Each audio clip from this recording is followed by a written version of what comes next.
That's right. We're going outside the walls of those brick buildings that you see me walk through where I work. My wife sent me here on an errand to the mall, Cool Springs in Franklin, Tennessee. I'm gonna shoot my videos here.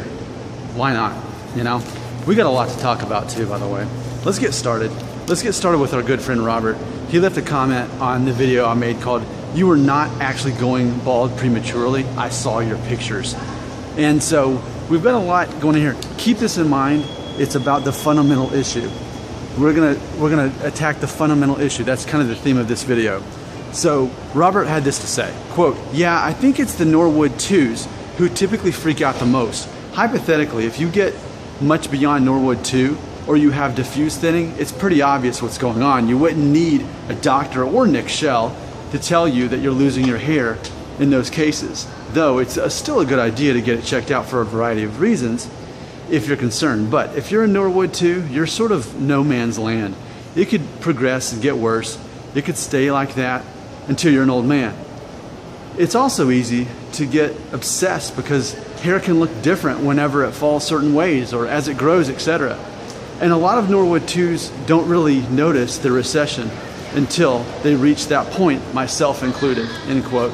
So there's a lot there, and here's another thing I want us to process in this video. Let's associate the word maybe Norwood 1 and Norwood 2 with the term paranoia. I want us to make that connection. Norwood 1, Norwood 2, paranoia.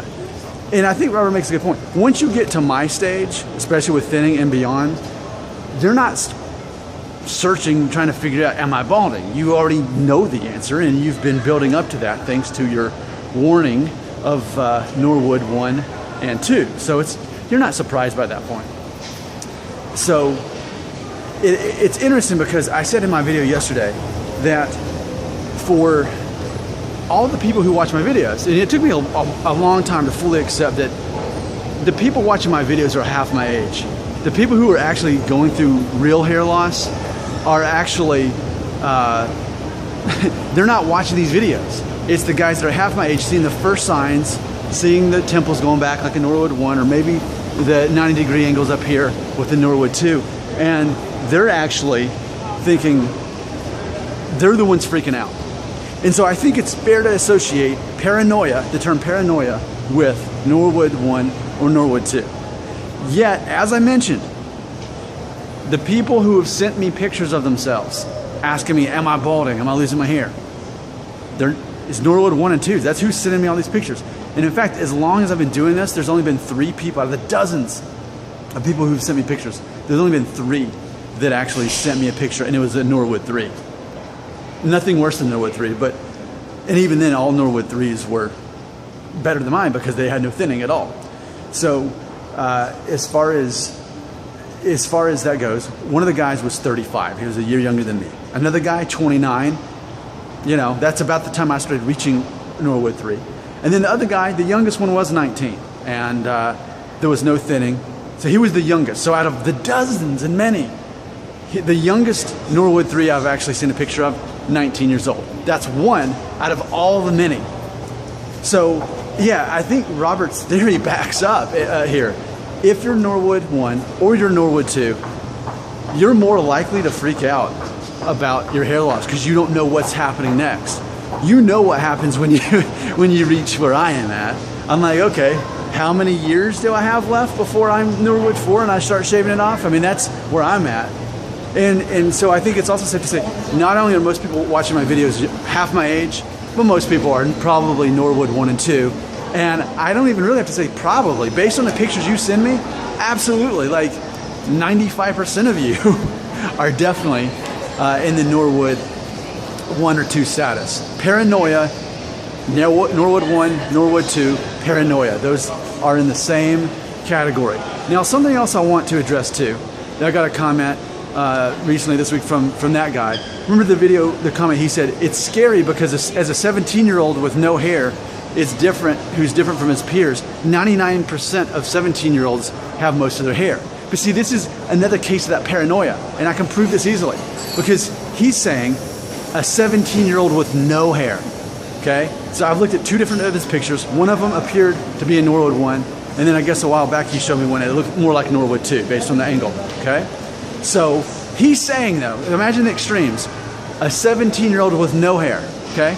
Well, a Norwood 1 or Norwood 2 has more hair than me, and even me, no one would say, well, Nick has no hair. Most people actually say I have a full head of hair. That's the perception of many, right?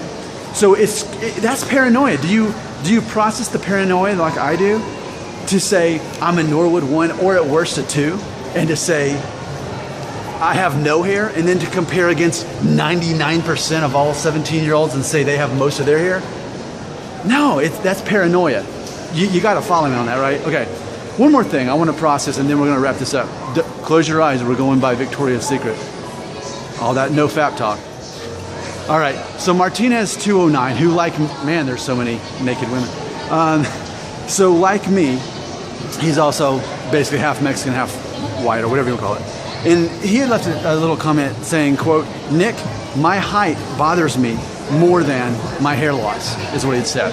Now, I had stated yesterday that I'm seeing a connection between the fact that my viewers are younger and they're having these insecurities. And they all kind of, to me, get thrown in the same category. They're things that you have no control over, and most people don't actually judge you as harshly as you think that they do.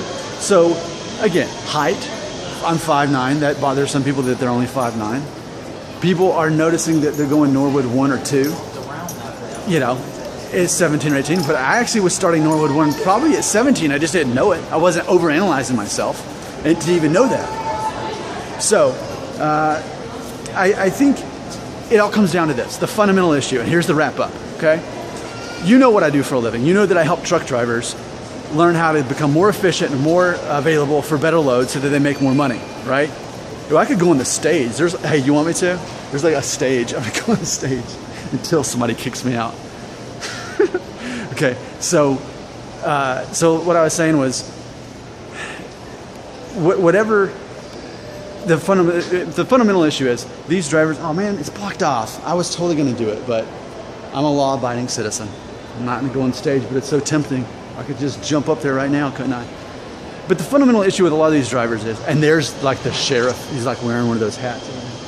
So the fundamental issue with a lot of these drivers is they'll call in and say, I need layover pay, which means pay me for having to sit too long because you couldn't find me a load, which it didn't take me long to see a pattern. The guys who have the lowest miles and don't run as hard and aren't as available are the ones asking for this layover pay. They need a supplement to make up for the fact that they're not like everybody else and having the hours to run these loads. I see quite the parallel with so many of you. We can talk about you not being tall enough. We can talk about you beginning the stages of hair loss maybe a little bit sooner than the other guys, because when you're all 21, that's when it's gonna become much more obvious, okay? We could talk about all these things, but it really comes down to the fundamental issue, and you know what that is. It's self-esteem. It's an identity in yourself that is based on something beyond high school mentality. And just imagine, if you're in high school, you're going to be graduating soon. It may be a year or so, you're going to be graduating. And everything that matters in high school, like football games and basketball games and cheerleaders, all that superficial stuff, no one's going to care about that. And then you begin the real world. If you are indeed, worst case scenario, the guy that's Norwood 3 at age 18 or 19, you've now got a head start on those guys who are going to be 21 before they're realizing what's going on. You got a head start on it. But it's all about self-identity. How do you identify yourself? Do you identify yourself as the guy who's going bald at a young age? Or really, are you just kind of freaking out because you're Norwood 1 or 2? And you know what? Here, in case you didn't know about me, here it is. Here's the twist ending, if you didn't know it. I was Norwood 1 at 17 or 18. I've already said it. And I was Norwood 2 by like age 19 or 20, you know, and then Norwood 3 at 30. So if I can be going through that hair loss that all those years and now I'm 36, there's a decent chance you could end up in the same story. And if you got to admit, if you can have this much hair at 36, you really wouldn't have anything to complain about, right? My 10 minutes is up. Time to shoot another video in the mall, I guess.